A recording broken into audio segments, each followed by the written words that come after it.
Hello everyone and welcome back to the Great Book of Grudges. My name is Nathan and we're back with another Total War Warhammer 3 mod review. It's been a while, but I've been using this for quite some time, and I think this really helps out the Nurgle campaign.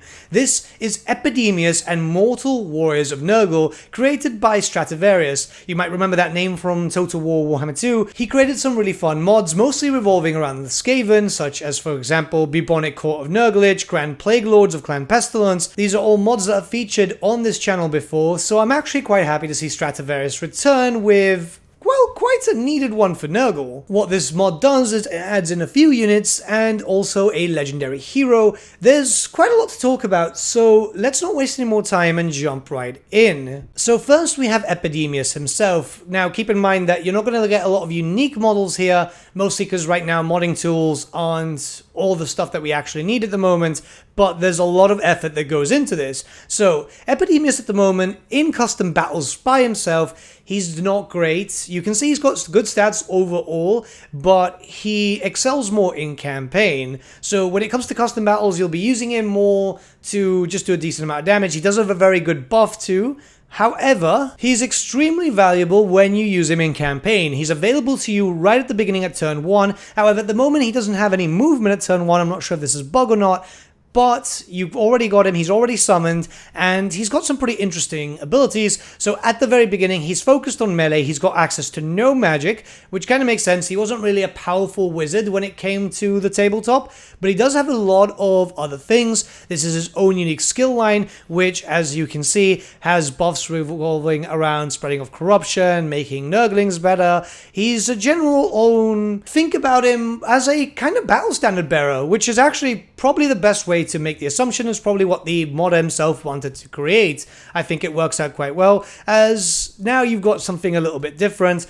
It's a case that we have two heroes and we need something quite unique with something different. This works out really well. This is why I like the idea of legendary heroes, and it's great that modders make their own interpretation of that, because you get some pretty cool stuff, you get a decent explosion too. The idea is just to have something completely different. He already starts mounted, by the way, so he's always on the palanquin. He can't use a rock fly, he can't be on foot, but overall his stats are pretty good, and I'd say that he works out really well from what at least I've been using him. Now before we start checking out the stats of the units, you might be wondering as to why this is so useful to Nurgle. Well, simply said, if we look through the recruitment screen, you can see that it fleshes out and fills the gaps a bit more. This means that you'll start getting more and more units, which means that you can start recruiting more troops. And I have tested this extensively. I've been playing with this mod for a decent amount of time over the weekend, and I must say it works out very well. Everything works.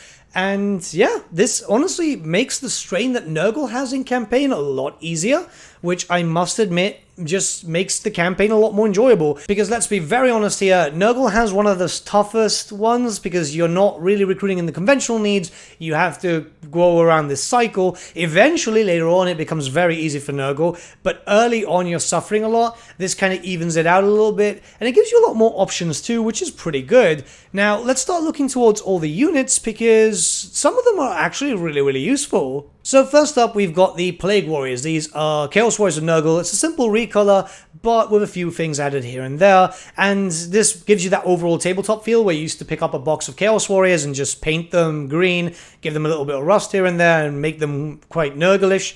But overall stats are very good, as you can see. Armored and shielded, which is very useful. Anti-infantry, poison attacks too. You've also got Cloud of Flies. Any unit added here, I believe, has Cloud of Flies. They are obviously slow to fit with the Nurgle theme, but what you do get is quite a decent tank. So these pair up very nicely with Plague Bearers and Exalted Plague Bearers to give you a little bit more variety. And we've also got a second variant, as you've already seen, which are the Plague Halberds. These are armored, armor-piercing, anti-large. They've also got poison attacks too. Now, I'll give you a little bit of a fun fact. At least this is from my own experience on the tabletop.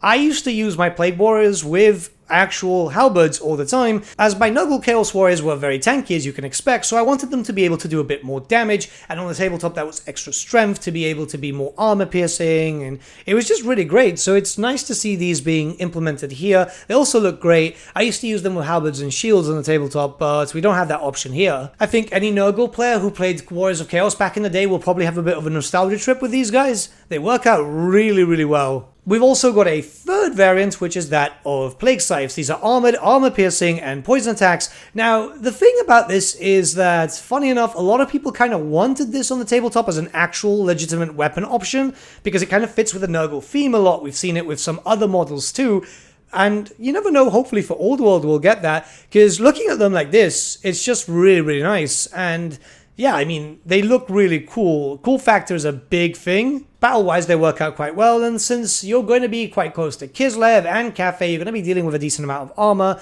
There's also the fact that, you know, Chaos Warriors are Khorne, so you're going to want to use these units. They are quite helpful. Next, we have something which a lot of people have been asking for, which is Plague Knights. These are mounted Chaos Warriors.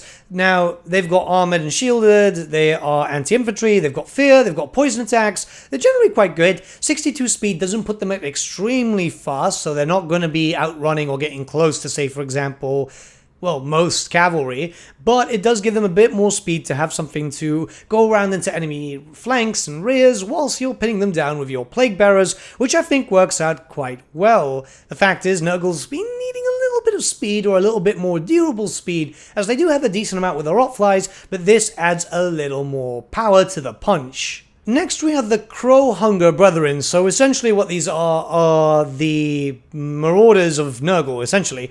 But they've got armor piercing, they've got poison attacks, they've got meat shield, and they've also got Gore Lust, which will allow them to regenerate whilst in combat. This is quite useful because, you know, Marauders kind of die quickly, so having a little bit of extra support works out quite well. They're a low tier unit, they're not there to last forever, but they're able to do a decent amount of damage. And if you need some early chaff, especially, say for example, your main armies have been destroyed and so on, yeah, you're going to want to recruit them and not just Nurglings, because you might suffer a little bit. So overall, pretty good unit. Next, we have Plague Ogres, very smart usage of certain assets.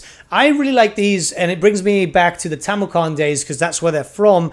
And it was just like really nice to see that. So we've got anti-infantry, they've got ogre charge too, they've got poison attacks, obviously they've got fear, and they're pretty good at attacking walls. So if you want something a little bit faster, because they're decently fast and they're able to do a good punch, this works out better than just recruiting some basic ogre mercenaries, because at least now they look like they fit the theme. They look pretty grim, don't they? Really, the more I see these, it's just making me wish for a Tamukan DLC more and more, which is a good thing, really, because Nurgle has a lot of interesting stuff that we still don't have officially just yet. There is a second variant with the Exalted Plague Ogres, which have armor-piercing, ogre charge, poison attacks too. They've also got fear, you know, all the other stuff that the normal Plague Ogres have, just they're better in stats generally.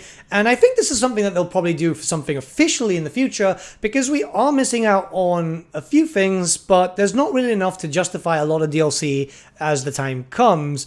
But yeah, it's possible. It's very, very possible. I mean, if they want to take the system, this works out very, very well. And lastly, what we do have is the Putrid Blightkings. So what they've done here is they've gotten a Forsaken of Nurgle, made it bigger, then mixed it around with some Chaos Warrior assets to make it a bit more unique. They're also very large too, because if you didn't remember, the Chaos Warriors would be on a 25mm base, but the Putrid Blightkings would be on a 40mm base, because they were supposed to be quite bigger, they were supposed to be varied. I imagine that's going to be quite difficult to do, because not even Creative Assembly have done that type of thing in a official unit, so I quite like the idea here. Overall stats are pretty good, armor and shielded, armor piercing, poison attacks. They're a pretty good, like, giant style unit. So if you're more used to using, say for example, like the giants in Troy, this is more or less how I would start to explain them. Overall good unit, and it does a decent amount of damage. I would see them being used quite often. So we're going to play a battle now, and the idea is I'm only going to use the new units provided by the mod, and the Nurgle force I'm going to be fighting against is going to be using a balanced generated force, but without any of the new stuff. Now, this is quite interesting because obviously you can see both sides of the spectrum and how you can counter yourself in a sense, but the idea is to see how these new units work versus a AI with more balanced forces, because really it's quite drastically different when you start looking at campaign where you'd bring a bigger army and you'd have stuff more than one unit. But overall, I'd say that the units perform very well. I've used this mod for a fair amount of hours, and I must say that it's really, really good. I would highly recommend it because it's been for a while. It's actually been here since the 25th, apparently, of April. So it's a long-standing mod. I don't know how this passed through me because I'm a big fan of this modder, and I think that it works out quite well. The unit cards are also gorgeous, too. You can see them on the screen as the battle goes through.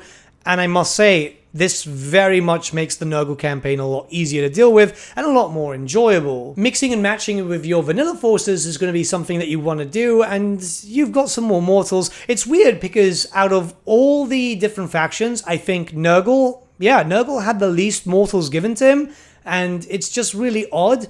Maybe because Nurgle might be the first DLC in the future or whatever, but it's very, very obvious now that the little spaces between the circles, when it does the whole circle of life stuff, you do kind of lack out on units, and it does make the campaign a lot harder. This makes it a bit easier, and it gives you more variety. If you're looking to start a new Nurgle campaign, this is definitely something that you're going to want to use. It'll be linked in the description below, and I'm going to let the battle play out now so you can see how it goes. I made a few mistakes myself because I must admit, at the time of recording this battle, I was quite sleep deprived, and yeah, I mean, you know how that works. But with all that being said, let me know what you guys think of this mod.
Herald of Nurgle!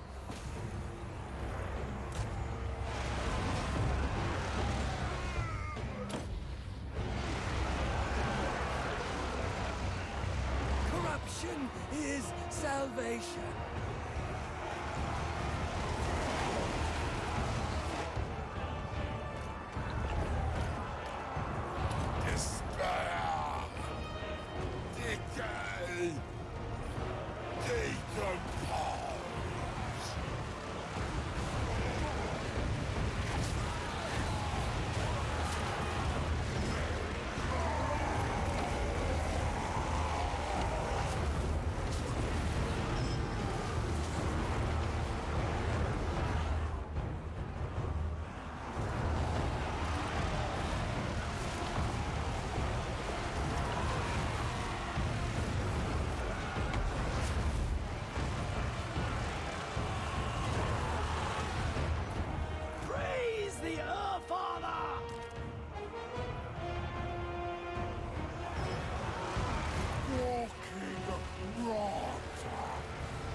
Corruption is salvation!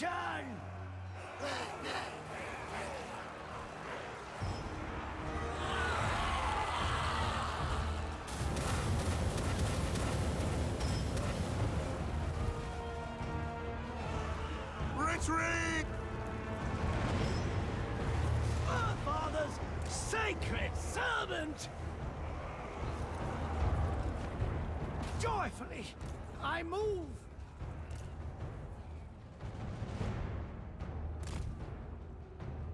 The Plague Lord's servant!